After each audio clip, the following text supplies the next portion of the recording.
So I've asked today to take a meeting with Mr. Troy Christian, who was a director, choreographer, and co-creator, along with Princess, of our two very successful shows, one Piano Man and the other one Undercover. And what I'm looking for is to create an in-concert show around someone. I'm not sure who that is. I'm hoping Troy has some ideas, frankly.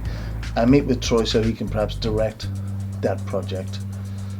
Bring in other creative individuals, perhaps a choreographer, a costume designer, scenic designer, probably a media lighting designer, to come in just to goose the whole production show up a little bit. So Troy, what we're looking for is a new show. And we've got the production shows that we have at the moment, and they're great and they're well received.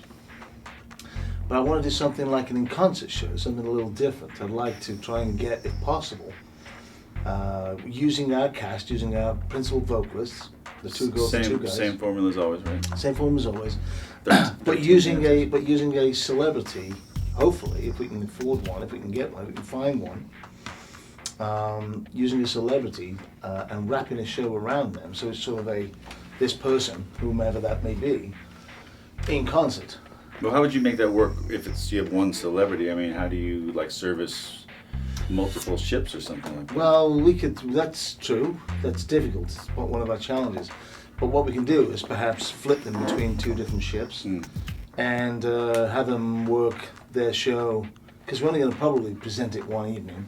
So have them work their show at the beginning of the week on one ship, and then fly them over to another ship and have them present the same show with a different cast over on the other ship towards the end of that week. So it'll be identical set of costumes and sets or whatever. Duplicate it, you get a cost efficiency there, but Sure.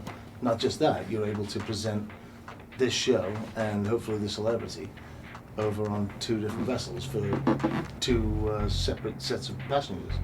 So can you do that? And let me know how that works out. It's funnily enough, as you would say, I've been in a couple of conversations with a couple of folks. Patrick Cassidy, who of course is Shirley Jones' son and David Cassidy's brother, and he's been talking about wanting to do that. And I actually was just at dinner the other night with, do you remember Adrian Zmed?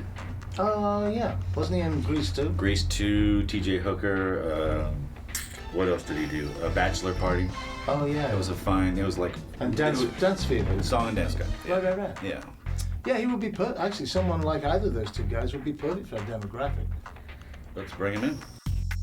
So I talked to Adrian about it. He said he'd like to meet Martin, and I'm going to put those guys in the same room for the first time and see what happens. That could be the next poster on my wall here. So yeah, let's see. First meeting between you guys. Good to finally meet you. Good to meet you too. So here we are. Welcome to my house, and Yeah, so I know Troy's talked a little bit about the project, but what we wanted to do is we do production shows. We essentially create the shows in-house at Princess, which is a unique feature of our line. So, I mean, I guess the thing to think about is what kind of show could we do? And certainly the first thought that comes to mind, obviously, is, we were talking about you doing you. Your career has spanned TV, film, Broadway. What else? I'm doing casinos now. Casinos, so yeah, I performed great. in Vegas, Reno, and Atlantic City. Again, I'm used to doing book shows, I guess. Mm-hmm. Like a show like Chicago, for example. But you're talking about, it's about me, and we're maybe taking every aspect of my career and kind of highlighting some things and wrapping songs around those. Interesting you mentioned Chicago, because that's kind of when you stop and when you see the tour of that show. It's an in-concert show itself. The band is Vista, and the dancers, it's very streamlined. Yeah, we talked about initiating this production show presentation on two vessels called the Island and Coral Princess, and they are identical vessels, and they're quite unique from the rest of our fleet in that their aft lounge is called the Universe Lounge. It has a balcony, seats about 400 people, and it has what I would venture to suggest is the widest stage probably in the industry. It spans about 75 feet, and it's comprised of 3 different revolves with different lifts inside and some tricks in there. And it's a really intimate space where it would be perfect for the sort of presentation we're talking about, where you get in amongst the audience and there isn't that more formal sort of proscenium arch. Well, where do we go from here, Martin? What would Well, I would suggest that, it sounds like we're all interested in the initial idea. Yeah. So I would suggest maybe we get together and take a look at, what you've done and what we're talking about. Maybe there's a journey through your life, or there's some sort of geographic connection that we could use, like from the Broadway in New York to your TV work in LA. To stage work in Las Vegas. So maybe there's a... take aspects of all of the things that I've done in my life and then just use them to get us songs into... to get us into sections. Absolutely. Yeah, Okay. sure. Yeah, that sounds fun. Yeah, very cool. All right. Well, let's. Why don't we do lunch, as they say here? Can we do As lunch? they say here in Hollywood. Let's do lunch. It's very exciting. Great. Cool. All right. Nice meeting you, Mark. Yeah. So here we are in our first creative powwow for the Adrian Zmed show. Hope you like it. Hope you like it. Well, one of the interesting things in talking to Adrian was we thought, okay, what is the story? What are we going to do musically with this? And Adrian, Adrian was saying, well, I don't know, there's not too much really to tell, which is quite modest. So I started to ask Adrian, well, what about the last name Zmed, and where are you from? Where's your family from? And Adrian hit on, my great-grandparents or something actually were immigrants from Transylvania, and they came into Chicago. And I said, wait. So we started to write, okay, not everyone is from Transylvania. So we wrote that down, and then... That is what actually started to pull me into this, because I had no idea where we're going with Exactly. And now So we just wrote a saying whole Dracula section, but we kind of cut that off. Yeah, but we are going to keep that in the cloak of secrecy. So we started to write these things down, and then Adrian said, I sort of, I grew up in Chicago, and then wanted to be a football player. I sort of hurt my leg, and then I got into the show business aspect, moved to New York, was starring in Greece, and moved to that. I said, we got a show right there. So it was very interesting. It writes itself. Well, as we always say, which we know they don't. the whole right itself. But I mean, that to me was sort of the exciting thing. Was in us all chatting and this coming out where you were saying, I don't know, it's not really that interesting. And then we started to look at each other, and even you. I'm not. No. I'm going to go out there and talk about myself. No. And stuff, but you what use that as the catalyst. But what I like is that I'm gonna. What I would be comfortable with is coming out and saying you have your stories, and all, and I'm just going to tell you a little bit about my life and my story, and I'll sing a few songs along the way. Because your career was so much of what you did was the greaser guy, the cool greaser guy. That it would be great to do.